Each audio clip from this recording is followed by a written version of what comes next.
You're holding a can that costs 47 cents to manufacture: aluminum, water, sugar, caffeine, taurine, B vitamins, carbonation, but sells for $3.49 at the gas station, and the company behind it has never run a traditional television commercial in its 40-year history, never took a single dollar of venture capital, never went public, never had a board of directors telling them to maximize quarterly earnings, and somehow built a 10 billion euro empire selling what skeptics called expensive sugar water. But Red Bull isn't a beverage company and never was. It's a media company that happens to distribute its content through aluminum cans, and the genius isn't in the liquid, it's in the 40-year masterclass on how to build a moat out of mythology. The story begins not in a boardroom, but on a business trip in 1982 when Dietrich Metschitz, a 44-year-old Austrian marketing executive for Blendax, a German toothpaste and detergent company, flew to Bangkok, suffering from the kind of bone-deep jet lag that makes you question your will to live. And in a nondescript convenience store on Sukhumvit Road, he found a small brown glass bottle with a Red Bull charging at a yellow sun, labeled Krating Dang, 35 baht, about $1, a syrupy, non-carbonated tonic created in 1976 by Choleo Uvidia, the son of poor Chinese immigrants who'd built a pharmaceutical empire from a single duck farm, specifically formulated for Thai truck drivers, construction workers, and tuk-tuk drivers pulling 18-hour shifts. Caffeine, taurine, glucuronolactone, B vitamins, and Matesits, drank it and felt the fog lift in minutes, not hours. And in that moment, the toothpaste salesman who had spent a decade failing to launch European products saw what everyone else missed: not a drink, but a category waiting to be invented, a solution to a problem the West didn't know it had yet. He spent 3 years negotiating, flying back and forth between Vienna and Bangkok, drinking hundreds of cans in sweltering Thai offices, learning that Choleo wasn't interested in exporting. He was a domestic king. Why risk it? Until 1984, when they signed a handshake deal formalized into a 50-50 partnership with $500,000 each, Matschitz taking global rights outside Thailand, Choleo keeping his domestic monopoly, and Matschitz returned to Austria to spend 2 years reformulating. Carbonated for Western palate, less sweet, sleek 8.4-ounce silver blue can designed by a Munich agency to look like nothing else on shelf, and a price point 3 times Coca-Cola that every distributor, every retailer, every industry expert called commercial suicide. 1987 launch, Austria first, $3 million lost in year 1, distributors refused to carry it, retailers hid it on bottom shelves. Matschitz's own Austrian marketing team quit en masse, calling him delusional, but he had a conviction that rewrote the rules of consumer goods: don't sell the drink, sell the feeling.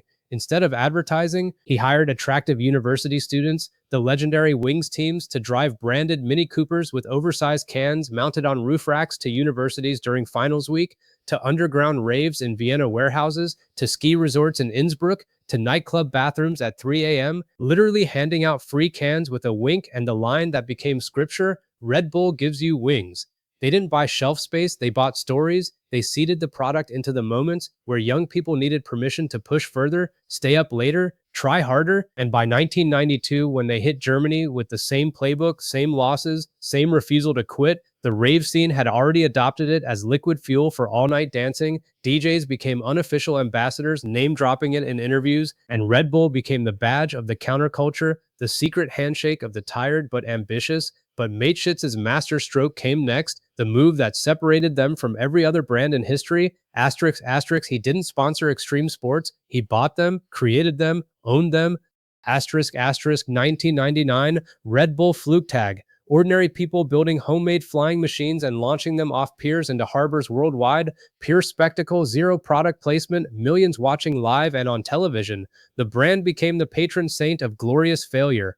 2001, Red Bull Cliff Diving World Series, creating a professional sport from scratch, finding divers in Hawaii and Acapulco, building platforms on cliffs in 30 countries, owning the league, the athletes, the footage, the narrative. 2003, bought Jaguar Formula One team for $1, yes, $1. Rebranded Red Bull Racing, hired 29-year-old Christian Horner as team principal, lured Adrian Newey, the greatest aerodynamicist alive, and by 2010, Sebastian Vettel delivered 4 consecutive world championships, billions in earned media, the logo on the podium spray at Monaco, Singapore, Abu Dhabi. 2007, Red Bull Media House launched as a full production studio, producing Asterix, The Art of Flight Asterix, redefining snowboard cinematography, Asterix Where the Trail Ends, Asterix Pioneering Mountain Bike Filmmaking, Asterix Space Dive, Asterix Documenting the Stratos Mission, distributing to Netflix, NBC, YouTube, owning the content, the distribution, the narrative, the revenue. 2012, Stratos, Felix Baumgartner ascending 39 kilometers in a helium balloon, stepping off a capsule at the edge of space, breaking the sound barrier in freefall, 8 million concurrent live YouTube viewers, shattering every streaming record.